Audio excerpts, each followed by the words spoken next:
This is Wildcat Country. It's only right. The ball's in his hands. A milestone victory for Arizona. Simon says championship. All the inside scoop on U of A athletics. It's up for the end zone. Arizona has scored the touchdown. Wildcats win. Let's go to work, fellas. Welcome to another edition of Wildcat Country. Eric Cohen and Shane Dale. And first of all, we're, as always, very excited to be presented by Backcourt Marketing, and we'll tell you more about them later in the program.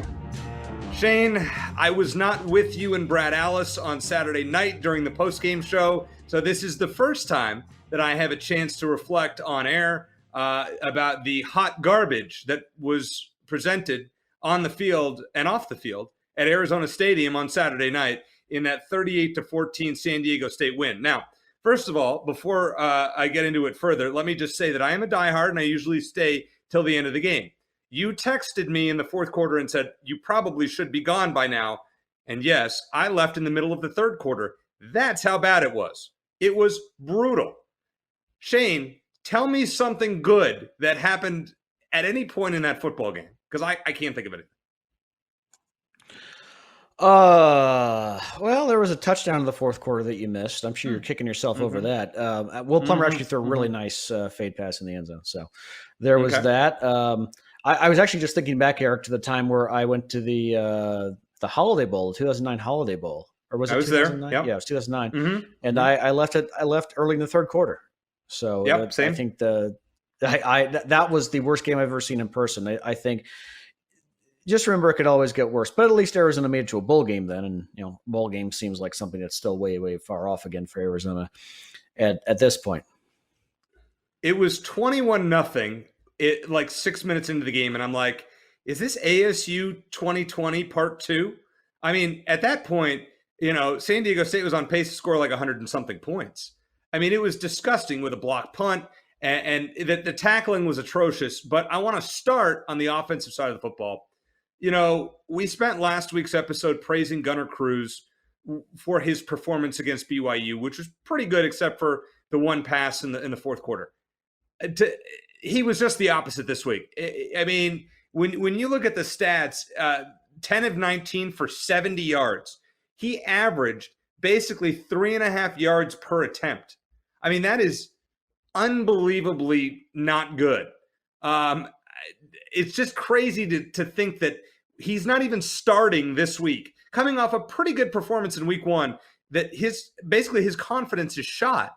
Is Gunnar Cruz salvageable, or should we just pretty much write him off now that Jordan McLeod's getting more snaps in practice and Will Plummer starting on Saturday night? Well, let's back up even further, Eric. And where I thought you were going to start was the debacle of fans trying to get into the stadium. Yeah. All right. Go ahead. I got in there. I didn't have a problem because I like to get there about 45 minutes early. So it took me literally 5 minutes to walk in. I saw on the east side of the stadium that it was not looking good when I walked by there. There were just long lines. I was like, what are we doing over here? And then I tweeted out a picture early on that I was like, where are the fans? And I got some responses saying that, people couldn't get in. I mean, what a train wreck. Now, I didn't have a problem because, as I said, for most sporting events, I like to get there early. But, I mean, a buddy of mine who was sitting next to me, it took him 40 minutes to get in. That's an embarrassment for 30,000 people, which is what the attendance was, to take 40 minutes where some people walked away from the gates. Whose bright idea was that? I mean, I'm not here to be all negative. Don't get me wrong. But that was a debacle. Agreed. And first of all, I think it was actually closer to 40,000 to the credit of Jed Fish and the fans who showed up. And by the way, I have to go back and listen to the footage, but I believe you might owe me a lunch because I think we made a wager last year on what the highest attendance would be at Arizona Stadium in a game this season. And also considering the coronavirus, I think you said something like it wouldn't be over 33,000. I'll have to go back and listen, but I think you may owe me a lunch. So I'll just leave it at that for now. I think I do owe you a lunch. Yes. Okay. Well, let's just agree that you owe me lunch. Okay. As far as fans not getting in the stadium, if I were Jed Fish, I would be livid about that. And I think he has a right to be. he worked so damn hard to get fans to come out to watch a bad football team. He went to the frat houses. He did everything else on social media and everything. And half of them can't get in before kickoff. I'm sure there was a perfectly good reason or reasons for why that happened. But the bottom line is results matter, and the crew at this stadium didn't get the job done. And I don't know if you checked out Greg Hansen's column. I know a lot of people in Tucson feel about Greg Hansen, but it was informative. Some fans, I like him too, but anyway, a lot of fans apparently decided just to go home instead of having to wait to get into the game. Maybe some of them knew what the score was and decided to, it wasn't worth it anymore. And I'm sure some people saw the score after the first quarter and they felt validated by their decision to go. But what a disaster that is. Jedd Fisch worked 8 long months to try to get fan support for a team that hasn't been good, and this happens. So that's just a horrible thing. I mean, I know we're beating a dead horse, but I just can't believe on top of everything else that happened. As far as what happened on the field, I'm fine with Will Plummer getting the start against NAU. He hasn't looked great through 2 games, though he did make a heck of a throw in the end zone in the fourth quarter, like I said. But to be fair to him, he also hasn't started a game this season. Gunnar Cruz has been really, even though it's been, Gunnar Cruz / Will Plummer, Gil Cruiser, as I like to call them. Gunnar Cruz has really been the starter. And so Will Plummer, we'll see what happens when he gets a full week of prep as the QB1 instead of QB1 or QB1A, really. So I'm not expecting huge things, but I do think that the NAU game, and we'll get to this in just a second, I'm sure. I don't mind it, especially going into this game. I think that this could be a confidence booster in a number of ways for the Wildcats. I certainly hope it isn't, and if it's not, then they have even bigger problems than we're talking about right now. First of all, let me say that the student section, I was very impressed with their noise. I thought they did a great job. I did not stay around for the sing-along at the end of the third quarter, so I'll have to get back to you on that and see what that was all about. I heard it from across campus, and I rolled my eyes, but I'm going to give it a shot this week, and I will get back to you. I'll give you feedback on that. Eric, record it when it happens. Let's see what yes, it's like. I shall. I'll record a small video, and I'll send it to you, and you can talk about it in the post-game show with Brad on Saturday night. As far as the quarterback play, Cruz was terrible. And it's too bad because I really was hoping that he would play well. I mean, I picked Arizona to win the game. And that was obviously dead wrong. If I'm Noah Fafita and I'm watching this, that game, I'm sitting there, and Noah's a great kid. He would never admit this publicly. But I'm going, yep, I'm starting week 1 next year. No question about it. I will start at San Diego State in their new stadium in week 1 on Labor Day weekend in 2022.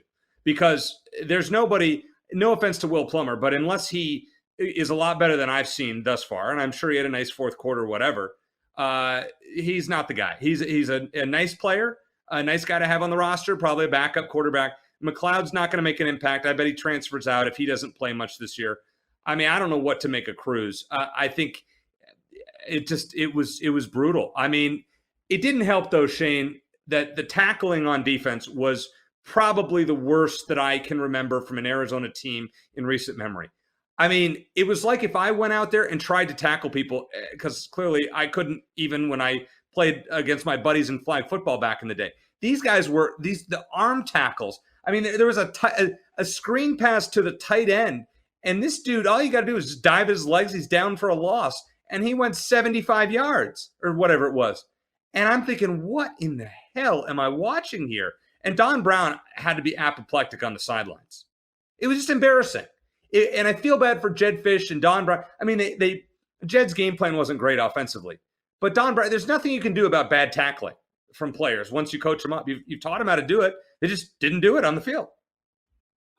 Yeah, well, first of all, maybe these guys thought they were playing flag football. Maybe that was part of the problem. But a point I made on our postgame show with Brad Allison. By the way, Brad did a great job on our postgame show. He does a great podcast of his own, the Wildcat Sports Report podcast. So just a quick plug for him. He does a great job, and there's room for both of us on the interweb. So check out his podcast. He made the point I made with Brad is if you don't have the personnel, you don't have the personnel. It's easy to blame the coaches. It's easy to blame the schemes or the play calling. But if you don't have guys to execute what you want to do or what you need to do, it doesn't matter. And that's the reality is, and especially on offense, if Arizona doesn't have a very good quarterback or a very good offensive line, it doesn't matter how brilliant a play caller Jedd Fisch is, like Wilton Spade, his former quarterback, told us he is. it just doesn't matter. And the same thing goes on defense. Let me transition to this, Eric. Remember Kansas fans rushing the field after beating an FCS team and ending their 13-game losing streak? Okay. Yep. Well, that FCS team was South Dakota, which just so happened to beat Northern Arizona, Arizona's opponent this Saturday, 34-7 last week, the week after they lost to Kansas. They just beat NAU 34-7. So, you're saying Arizona's going to win big on. You're saying Arizona's going to win the game big on Saturday. Oh, I will get. Yes, I do, and I know we'll get to our predictions later. So I was trying to save that, but I mean, yes, I do think they're going to win the game. But is there any chance that Arizona fans rush the field after beating NAU? I mean, I would not have thought it possible. No. But a 14-game losing streak, Kansas did it after a 13-game losing streak, and now Arizona's facing the team that just lost to the team that Kansas beat. There's just some parallels here, but you don't think that's going to happen. I don't think it is either, but I'm just in the back of my mind, like, would that be something that makes SportsCenter, and not in a good way? All right, so a friend of mine listens to this podcast weekly, and he always will criticize me when I am negative. So I'm sorry for being so negative. Especially with this next statement. But I mean, I'm just reflecting on what we all watched on Saturday, and I think, and the whole experience at Arizona Stadium. This will be the lowest attended football game at Arizona Stadium in Arizona's history since 1978, at least. I would be surprised if there are more than, I'd say 30,000 is the ceiling, and I would take the under on that. I think nobody, especially against a team that everybody knows stinks, regardless of whether Arizona's due to win or not, I think a lot of people, unless they're diehards like me who are willing to drive 2 hours each way to the game, are going to sit this one out. And I think the attendance is going to be embarrassing. We'll see how they do against on October 9th against UCLA, their next home game, with Oregon and a bye week after this one. But nobody's going to be around to rush the field in the fourth quarter is what I'm saying. You're going to have more. The McHale Center will hold more people than will be left in the stadium in the fourth quarter of this particular game, in my opinion. I think it'll be closer to 35,000, which still isn't good, but for the simple reason that there is a very good chance that Arizona will win. And I think a lot of fans might just want to go see them actually finally win, because who knows when it'll happen again. So I think there may be at least that many. So it's uncomfortable, Eric, being on the optimistic side of things between the two of us, but I'll go that far. As far as just looking to NAU, they have a freshman quarterback who's thrown a touchdown and 2 picks in each of NAU's first 2 games. I'm going to make a bold prediction. Arizona will get its first takeaway of the season on Saturday night.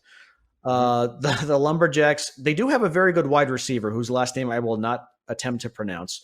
His first name is Stacy, so I'm going to call him Stacy. Stacy has started 16 of NAU's last 17 games. He has 15 catches for 207 yards and a touchdown already this year. So he'll be a guy to keep an eye on when NAU has the ball. Teams have been able to run on the Lumberjacks the first couple weeks of the season. So I think Michael Wiley and Drake Anderson should find more room to run than they did last week against a very good San Diego State rush defense. Maybe we'll even see our guy Stevie Rocker in there for a little bit. So one of the reasons why I'm fine with Will Plummer starting this game is I'm not sure he's going to have to do much. I think Arizona's going to have a very good time running the ball, and that's going to open things up a lot. They're maybe even do some RPOs in there and have Will Plummer, because Will Plummer can run the ball himself. I don't think he's going to have to make a lot of risky throws in this game, and I think he'll look good enough to where he might get the start again the following week against Oregon, even though I think that could be a debacle and probably will be. But again, I know we're doing our predictions the last segment, but I as pessimistic as I am in nature, Eric, I do think Arizona is going to take care of business this weekend and end its historic losing streak. Arizona's running backs on Saturday against San Diego State, 11 carries for 16 yards. I mean, that you and I could probably do that if they lined us up in the backfield. I know we both have eligibility. It just wasn't great. By the way, we've gone this long in the show and haven't teased our guest, so we'll go right to him, because this is a guest I've really been looking forward to having on the program for quite a while. Matt Scott, former Wildcat quarterback, earlier in the previous decade. He was here from 2008 to 2012. And remember, and we'll touch on this with Matt, that he stayed around and took a redshirt year in what would have been his true senior season. So looking forward to catching up with him, his thoughts on what the quarterback play, the team, the environment in Tucson, and of course reflecting on the incredible, I guess, roller coaster of 2012 under Rich Rodriguez here on Wildcat Country, presented by Backcourt Marketing. Well, Shane, we are very excited to have a guest that I've been looking forward to talking to for a while here on Wildcat Country, Matt Scott, former Arizona quarterback from 2008 through 2012, joining us here on Wildcat Country. Matt, great to have you. A lot to talk about from your playing days, which we will get to, including a burning question, which I have wanted to know for 9 years, but we'll get to that a little bit later on. The first one is, I know you watched Saturday's game, Arizona against San Diego State. Your thoughts on the quarterback play of Gunnar Cruz and Will Plummer. What were your overall impressions of those two? I'll start off with Gunnar, just because he went first. He looks still young out there, and he looks a little confused at times.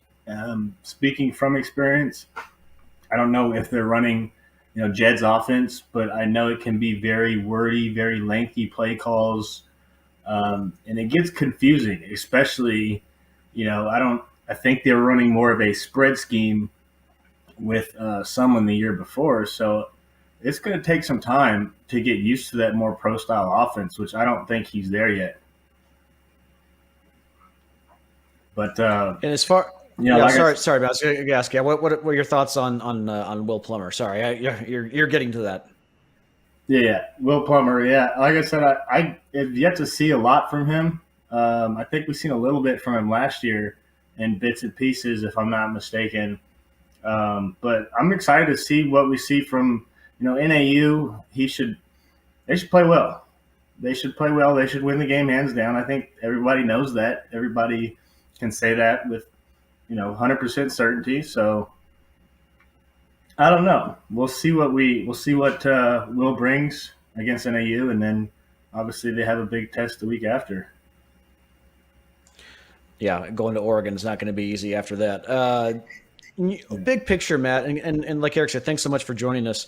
What, in your opinion, has gone wrong for this program? I mean, I don't think even the most pessimistic of us could have imagined a 14-game losing streak. What, just from an outsider's perspective and having played at Arizona, what do you think has been missing over these last several years? That's a great question, Shane. I think the end of the Rich Rod era was tough for the program because I don't think they had recruited like they were staying there. And then to follow that from, hiring someone who I personally believe didn't ever want to be in Tucson. And it showed from when he was on the field, when he was on the sideline. I mean, I don't even think I seen the guy ever yell. They were undisciplined.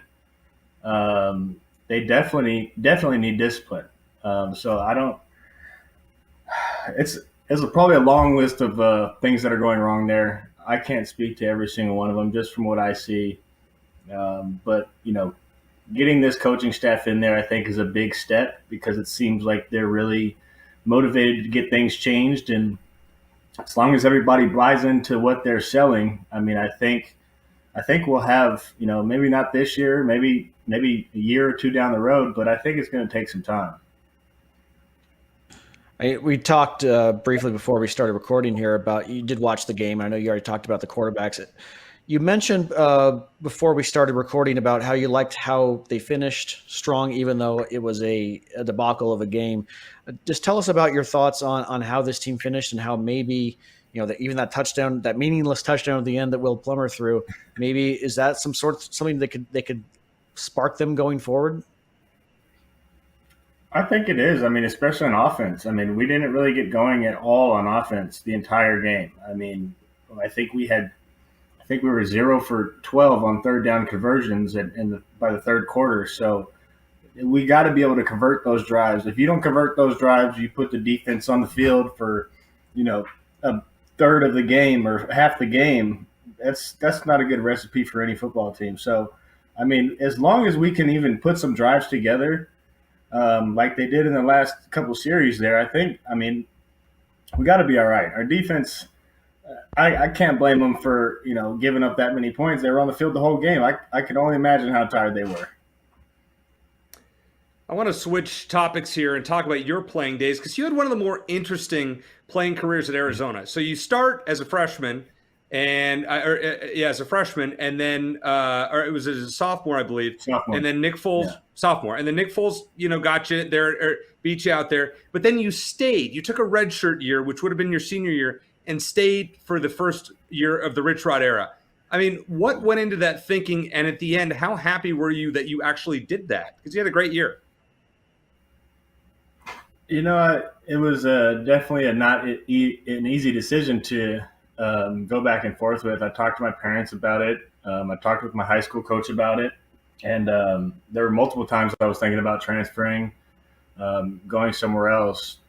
But in the end, I loved being in Tucson. I loved the real, college vibe, college town you get down there, which isn't like a whole lot of others. And I just felt like I committed to the university. I wanted to stay and see it out. And like you said, I mean, thank God I did because, got the news that Rich Rod was coming in, and I was pretty stoked. So. Well, you played great. And when you think about it, you guys had the first game of the 2012 season, you went to overtime against Toledo. We're all like, this Rich Rod era is not going to go well. Then you beat Oklahoma State in week 2. But the one I want to talk about that stands out, October 27, 2012, I was there, of course. It was the last time Arizona beat USC. It was 39-36. It was an unbelievable football game. But in the fourth quarter, you had some issues. What can you tell us about that particular situation? I was fine. No, I don't think – I mean, I will tell you that I don't think I was concussed. And, when a person says that, they might probably be. So that's what I was telling the team. That's what I was telling the doctors. I wanted to get my helmet back. They took my helmet away. But, yeah, I took a couple big shots in that game. I think one where my head actually hit the ground. Can't remember if I was concussed, but I know I was tired. And that's probably the reason I was thrown up. More so than the concussion. All right, I wanted to set the record. So I mean, you played great in that game. It was an incredible game. And Marquise Lee for USC had 330 yards receiving, something like that. You had a ridiculous game, and then they sold T-shirts in the bookstore the following week. Arizona beats USC, which was just unbelievable in itself. But if we thought that was the game of the year, then the New Mexico Bowl just blew our minds away. What can you tell us about the final 2 minutes of that game against Nevada where you guys were all pretty much down and out? Oh, man. I remember talking to, I don't know if you guys remember Terrence Mills. He was a receiver. Talking to him on the sideline before we went out there for the first touchdown drive. And I was like, man, I didn't want my senior season to end like this. Us losing, we lost ASU. And then we come to the New Mexico Bowl, we lose the New Mexico Bowl. So, he just told me, hey, all you can do is go out there and, finish strong. And when we got that first touchdown, wasn't even thinking we were going to get the onside kick. And then that happened, and it was go time. But, yeah, one of the craziest 2 minutes of my life, definitely, for sure. And two of the best, for sure. I will admit, Matt, I may have turned off my TV with a couple minutes left in that game. I had to go back and watch it on the DVR after I saw the score update. I do remember I was at I was at McHale Center that night for when Arizona played Florida, and they had a big comeback in that game. I remember at halftime, the football team was introduced after you guys, I think, had just gotten home after winning the New Mexico Bowl. Do you remember that experience? Yeah, I do, man. That was such an awesome day for U of A sports in general. Coming back to them playing right then, I don't think we didn't have too many times where we did that. Coming back to the basketball team playing at McHale Center, because that's where our locker room was at the time. So we had to go in McHale Center to actually go to the locker room while we're passing everybody all the fans are in McKell Center cheering us on, and then we go in there at halftime and hold up the trophy. It was a great day for sure. One of the days I won't forget, and I'm sure a lot of the Wildcat fans won't either. And they printed T-shirts about that too, I believe. You can probably still find those somewhere online. Yeah. You were on the same teams with a couple of other great quarterbacks at Arizona, Nick Foles, who Eric mentioned, and before that, Willie Tuitama. What were your relationships like with those guys? And then with Nick, was it sort of a healthy competition? How did you guys handle that whole situation? Yeah, well, when I came in, Willie was a senior, and it was already kind of planned that I would come in freshman year, play couple games here and there, and then be the guy coming in my sophomore season. So Willie kind of took me under his wing. I mean, he knew he was going to be the guy, so there was no really competition there. It was more of like a big brother, little brother type of thing. So me and Willie's relationship, we were always cool, man. Remember, we stayed up late watching movies all the time before the games, and yeah, Willie's an awesome dude. Still talk to him today, but yeah, to flip it over, I mean, when Nick got there, I think my freshman into sophomore season is he transferred from Michigan State, I believe. So I didn't know a whole lot about Nick, but we did room, I think, in camp. So we got a little bit closer. It was always a little bit different just because he was at my actual competition. I wouldn't say we were going to be best friends, but it was definitely friendly competition. So it was, he's a great dude. Can't say one thing bad about him, and I wish him the best. He's an awesome kid. Talk about playing for Mike Stoops and Rich Rodriguez. Talk about just two fiery guys in terms of coaching styles. Just kind of explain what it was like, playing for both those guys, and how are they alike and how are they different?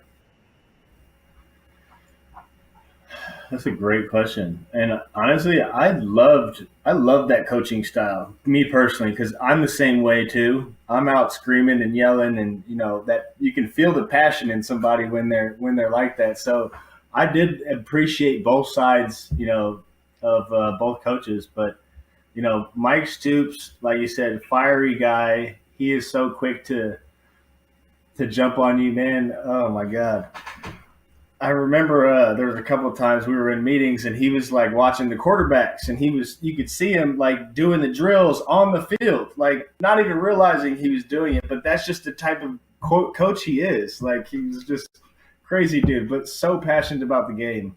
And then, Rich Rod, obviously, being a walk-on in college, he gave a lot of people a different respect for, coming on and walking on and working hard.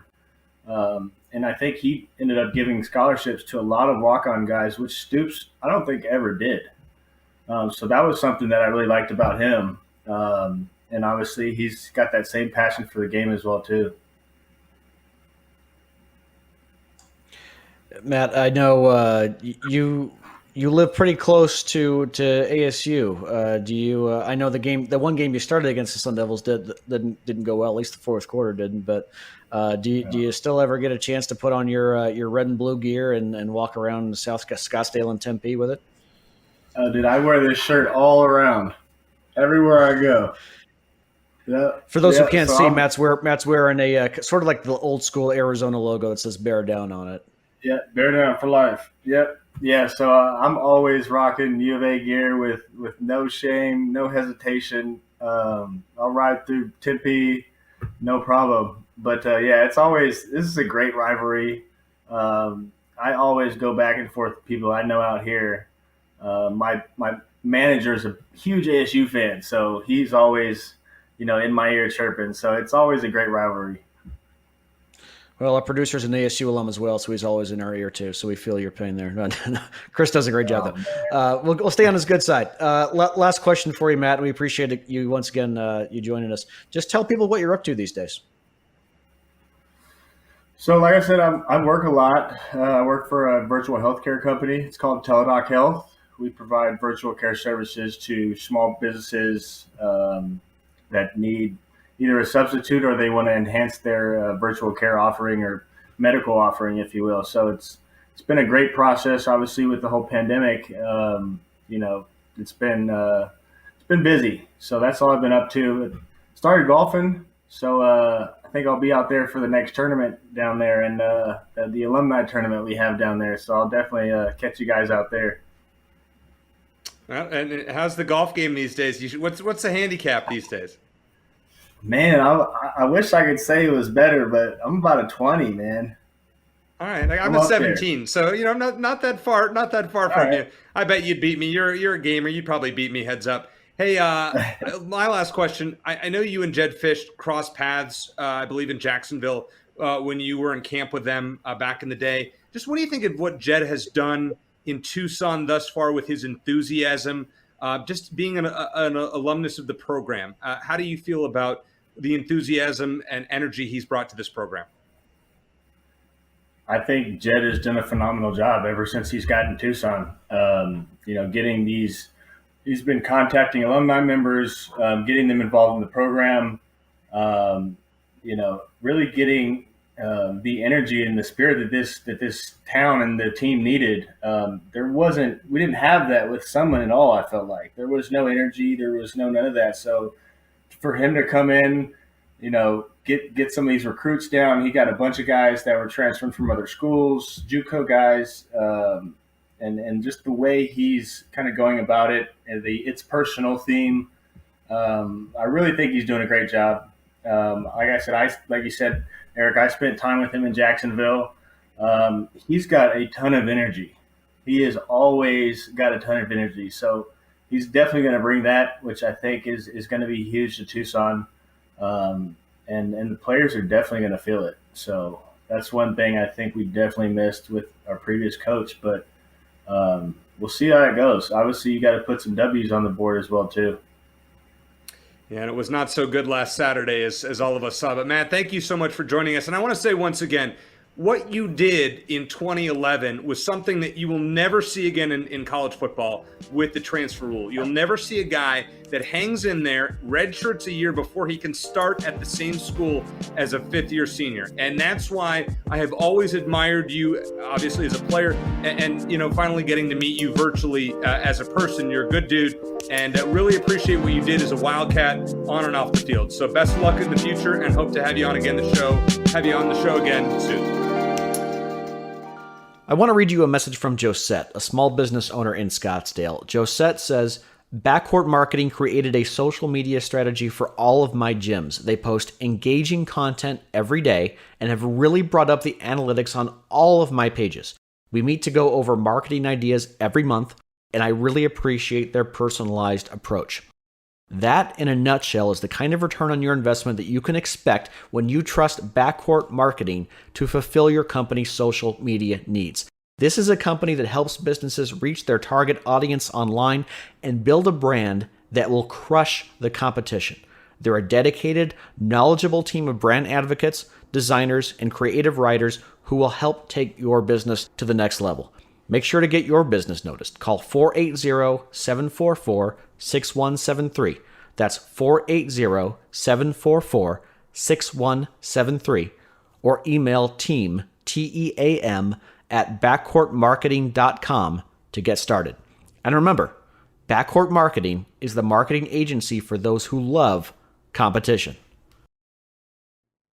Really cool to be joined by Matt Scott, just to get his reflections on the 2012 season and just his tenure as an Arizona Wildcat. Good insight, and really looking forward to having him back on again soon. I was looking forward to having him on, so great job, Shane, getting that one booked. I know he was someone that you had on for your book, Rich Rod versus Graham, so that was kind of cool. Don't make me hold it up at the time because it's not within arm's length, but buy Shane's book on Amazon.com. All right, so it's time for our pick segment. A lot of picks that we did not do well last week. I went 5-5. You went 6-4. I am 12-10. You are 11-11. So we have a 10-pack of games to go through. And these picks are straight up. That's not against the spread or anything. So that's really, really bad. It's really bad. Yeah, that's really bad. Both of us. It's embarrassingly bad. So we're going to bounce back this week and try to do a better job. We're going to start with the three Pac-12 related games first. The first one I think is a really fascinating game. Cincinnati, who's really, really good and in the top 10, goes to unranked Indiana as a small favorite, Who are you taking, the Bearcats or Indiana in the upset?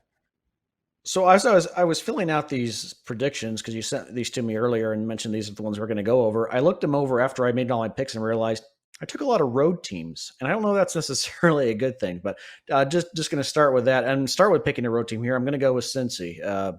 After what happened against the Hawkeyes, it doesn't look like Indiana has the same mojo they had last season. Cincinnati has a balanced attack on offense. I don't think Indiana will be able to keep up for four quarters in this game, even at home. So I like Cincinnati. All right, I'm going to go with Cincinnati as well. I think this team is bound for the Fiesta Bowl. So eventually, if not the Final Four, I mean, now with Ohio State losing, there's definitely an opportunity there.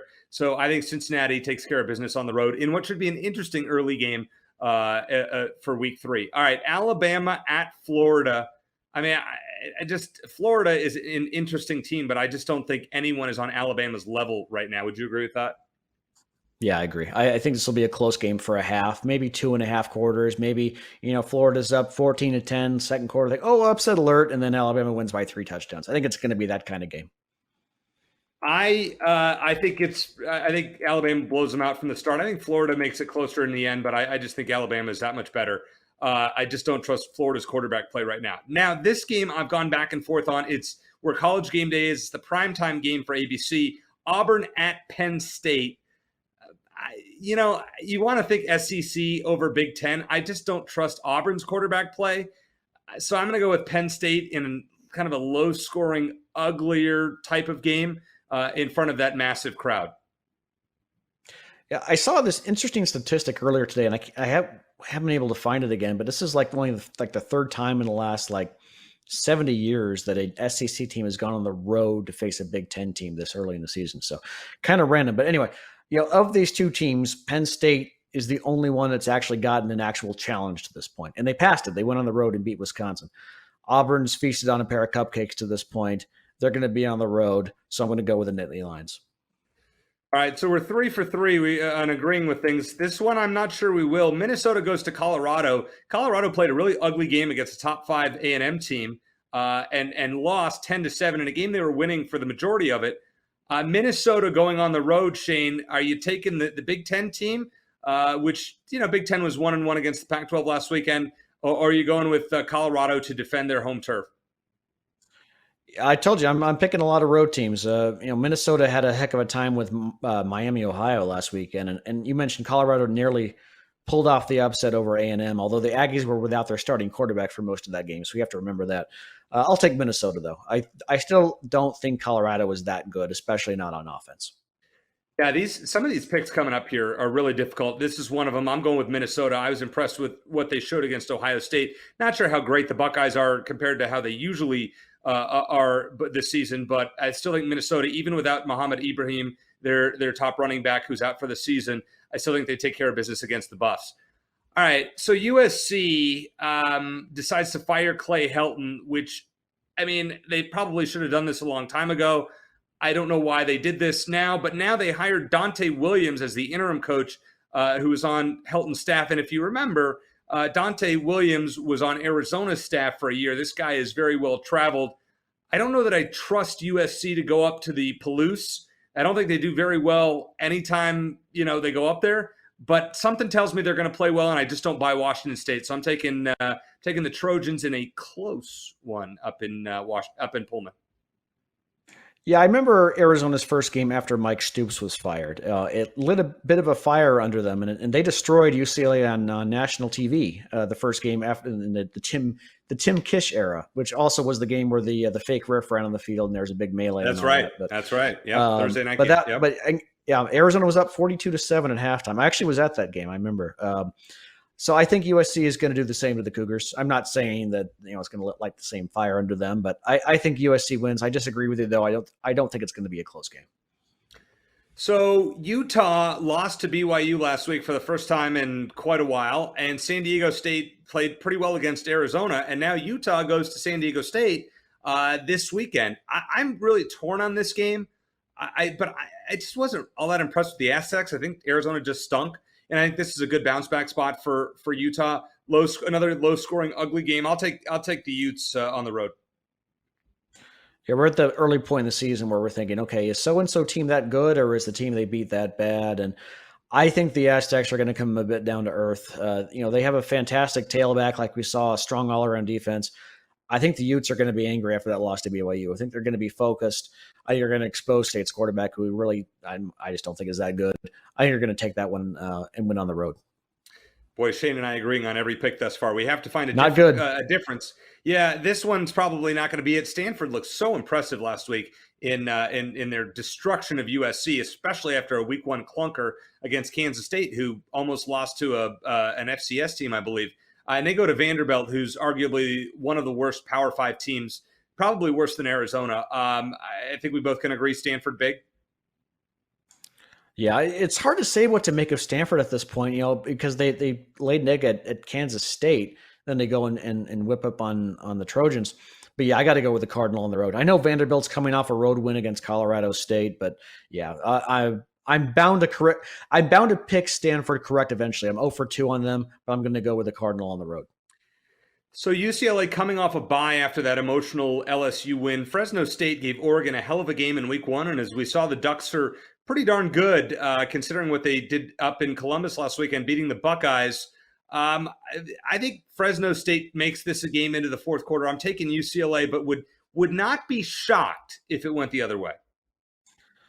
Oh, Eric, this isn't good. We're still agreeing not only on who's going to win, but how it's going to happen. And it's hard not to think UCLA is for real at this point. Like our guy Yogi Roth said, although you can say the same for Fresno State, which he said almost beat what turns out to be a very good Oregon team. They went and destroyed Cal Poly last weekend, like a good team's supposed to do. But yeah, UCLA's at home. This is one of my rare home picks for the week. I'll take the Bruins, but I do think it's going to be a closer game than UCLA and LSU was. All right, the big game at night at the same time as Arizona NAU is ASU at BYU. Now, BYU's 2-0. We didn't think much of them when they played Arizona in Vegas, but then they played a really impressive game against Utah. ASU has kind of not been great. They kind of slept through their first 2 games, looked sluggish against UNLV, and before that, Southern Utah. Now they go up to face a real team, apparently the new Big 12 team, BYU. Are you going with the Cougs as a slight home dog, or are you taking the Sun Devils to get to 3-0 before Pac-12 play? As far as ASU goes, I think the question is, have they just been sort of bored and expected to roll through their first 2 opponents, or is it more they really got some issues and maybe even some of the off-field distractions are carrying onto the field? I really think it's more the former. I think that ASU is still going to be very good throughout this season. Neither team has really played like a top 25 team to this point. I mean, BYU didn't against Arizona. They did against Utah, but I think the Cougars might have a bit of a post-rivalry hangover. So, yeah, I'm going to go with the Sun Devils on the road. I think it's going to be a very entertaining game. I lean ASU. I still think they're just overall from top to bottom, they're a slightly more talented team. Well, unfortunately, for those of you listening to these picks, Shane and I agree. We're going to agree on all 10 of them, which is kind of a bummer. I'm taking ASU as well. I really, really wanted to take BYU, and I really hope BYU wins this game. I just don't see it. I think ASU finally plays their first complete game of the season and takes care of business up in Provo. But come on, Cougs, the one time I will ever root for BYU is this weekend, so don't let us down. All right. Finally, NAU is going to Arizona. Shane, we both think Arizona is going to win, but give me a score prediction and what do you think the game will be like in terms of flow? Well, I came up with a tiebreaker for us that I'll mention at the end here, since we're all picking all the same games. Okay. But yeah, I think Arizona is going to blow up NAU on the ground. I'm guessing. Well, we'll get to that because that's going to be my tiebreaker. But I think that's going to open things up for Will Plummer and anyone else who lines up under center for Arizona on Saturday. Would love to see a little bit of Jordan McLeod. I don't know if that's even an option, but hopefully we get to see him at some point. I think the defense is going to give up a couple scores. I wouldn't be shocked if NAU even got on the board first, and we're thinking, here we go again. But I think the Wildcats are going to eventually roll in this one, and hopefully the fans don't rush the field. But I'm going to go Arizona 45, NAU 14. All right, so 45-14, you're predicting a 31-point win. I think this game's going to be ridiculously close in the first half. I think we're going to be nervous at halftime, where kind of on the edge of our seats, and then I think the Wildcats blow it open in the second half. I will say Arizona 37, NAU 20. So a convincing win, but I don't think it's going to be comfortable. Now, what I want Arizona to do is blow the doors off them right away. This is a team that the Wildcats should win by more than 31, as you predicted. I'm not sold on it, Shane. So I'm a little not concerned about the result of this game. I'm just concerned about it just in general of what Arizona team we're going to see show up. So here's what I'd like to do for our tiebreaker, because I think Arizona is going to put up a lot of rushing yards. I'm going to go with, let's do this. I'm going to say that Arizona racks up 250 total rushing yards, and that includes any sacks that the quarterback takes, because that's factored in college football. I'm going to guess 250. Are you going to go with the over or under on 250 rushing yards for Arizona? Oh, I'm taking the under on that all day. I think Arizona has to establish the pass a little bit. Will Plummer was only 8 of 17 last week. I mean, he wasn't that great in terms of completion percentage. If he's going to be a starter in Pac-12 play, we need to see him completing 60 to 65 to 70% in this game. So I expect Arizona to throw it a lot more than you would think. Run it in the second half, probably 180 yards rushing seems about right. But I want to see Will Plummer and the quarterbacks throw for 250 plus in this game. Also want to touch on, before we go, Shane, the Lute Olson tribute service that was held at McHale Center last Sunday. Just nice to see the former players and everyone show up. Obviously, you and I were not there, but it was just kind of cool to see the camaraderie that is Arizona basketball, and just really it shows this is a family, and basketball has great days ahead of them with Tommy Lloyd, in my opinion. I would agree with that. I think it's going to take a little while, but I think they'll get there. But yeah, it was great to see all the alumni back there. Funny moment with Steve Kerr, because he was the honorary captain for the football game, even though most fans didn't get to see that. He was on TV. He's been interviewed after Arizona was down 21-0, and said something like that. What did you say something to motivate the team before the game? And Steve said, "Yeah, apparently not." So, but no, it was cool to see. Unfortunately, it was a year.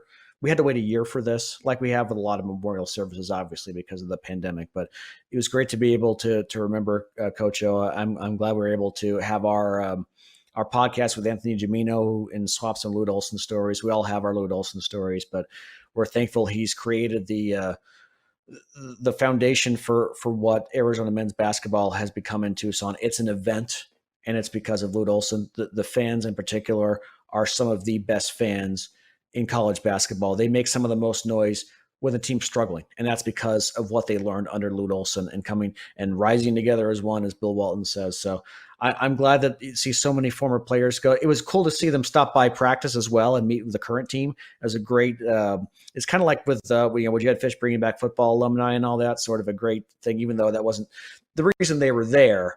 It was a great thing for the current players to be able to see those guys and just understand the legacy. And I'm sure they got some great advice and going forward. So it was great. They had an opportunity to finally give Coach O the recognition or the remembrance that he was due after all this time.